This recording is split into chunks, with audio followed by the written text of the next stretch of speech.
C'est l'heure de la revue de presse française avec Hélène Frade. Bonjour Hélène. Bonjour Hélène. On va d'abord s'intéresser à la une du Parisien qui revient ce matin sur la décision de la chaîne Al Jazeera de ne pas diffuser les vidéos des tueries de Toulouse et de Montauban. La chaîne dit avoir pris acte de l'indignation générale qu'a provoqué l'existence de cette vidéo. Ce testament empoisonné laissé derrière lui par Mohamed Merah, des images qu'une source au sein de la chaîne qatari, Hélène, a décrites comme étant d'une violence insoutenable, je cite, et qui doivent être remises désormais à la justice française. D'après le Parisien, indignation face aux images et indignation face aux mots du père de Mohamed Merah qui a dit vouloir porter plainte contre la France pour la mort de son fils. Et c'est à voir, Hélène, cette fois du côté du Figaro qui revient sur le passé de ce père jusque-là absent de la vie de ses enfants. Un homme qui est retourné vivre en Algérie après avoir été condamné à 2 peines de prison ferme à Toulouse et notamment, Hélène, en 1999 pour possession de plusieurs kilos de cannabis, d'après RTL.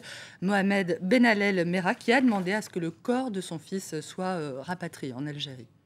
Et plus largement ce matin, toute la presse française salue cette décision d'Al Jazeera de ne pas diffuser ces vidéos. Le Figaro évoque un parti pris sur lequel ont sans doute pesé des considérations commerciales, puisque le Qatar investit beaucoup en France, et des considérations diplomatiques avec la mise en garde exprimée par Nicolas Sarkozy, mais surtout le droit au silence qui doit parfois primer sur le droit à l'information. Un droit qui n'autorise pas tout, je cite, ni l'offense quand le respect dû à des personnes assassinées et à leurs proches est en jeu, ni l'outrance quand la publicité d'un événement risque de faire l'apologie du terrorisme ou d'une idéologie de mort. Je cite, le quotidien La Croix parle lui de respect et invite chacun ce matin à une grève du regard, que chacun s'abstienne de regarder de telles images si elles devaient circuler, même pour s'en horrifier et s'en indigner. Je cite La Croix qui invite, Hélène, ses lecteurs à refuser d'être les voyeurs du crime de Mohamed Merah et à lui refuser ainsi toute victoire posthume.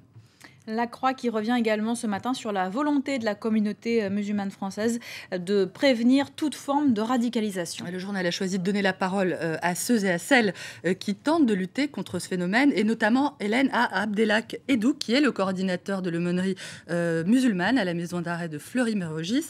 Il explique que oui, il existe un radicalisme religieux dans les prisons, mais qu'il existe aussi des moyens de le contrer en préservant notamment le lien du détenu avec sa famille, en améliorant sa prise en charge au sein de la prison et en améliorant aussi la formation, Hélène, des aumôniers, car, dit-il, un aumônier dépourvu d'une formation adéquate risque de se retrouver discrédité par un simple détenu qui ne maîtrise qu'une seule littérature religieuse, celle de la haine.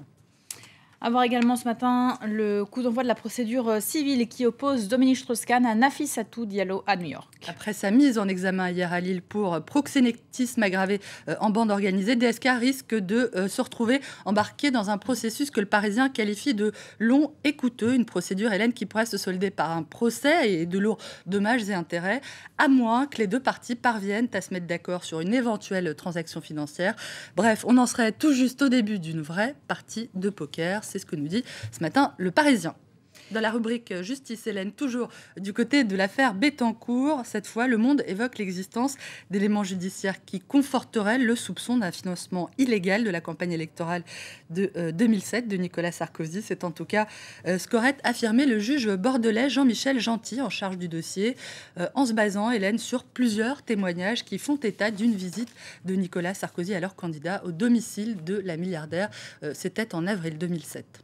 L'affaire Bettencourt qui est également évoquée ce matin par la candidate écologiste Eva Joly dans Libération. Eva Joly qu'on retrouve à la une du journal où elle déclare que Nicolas Sarkozy a les mêmes arguments, Hélène, que Marine Le Pen.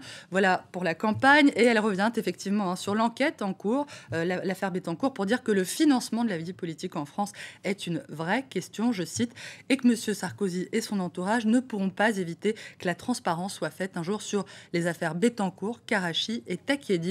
Eva Joly, Hélène, qui revient aussi sur ses propres difficultés dans cette campagne présidentielle, où elle ne parvient toujours pas à décoller dans les sondages, et ce serait notamment, d'après elle, à cause d'une sorte de refus français de ce qui ne vient pas du moule, entendez par là, bien évidemment, elle-même. Merci beaucoup, Hélène. C'était la revue de presse française.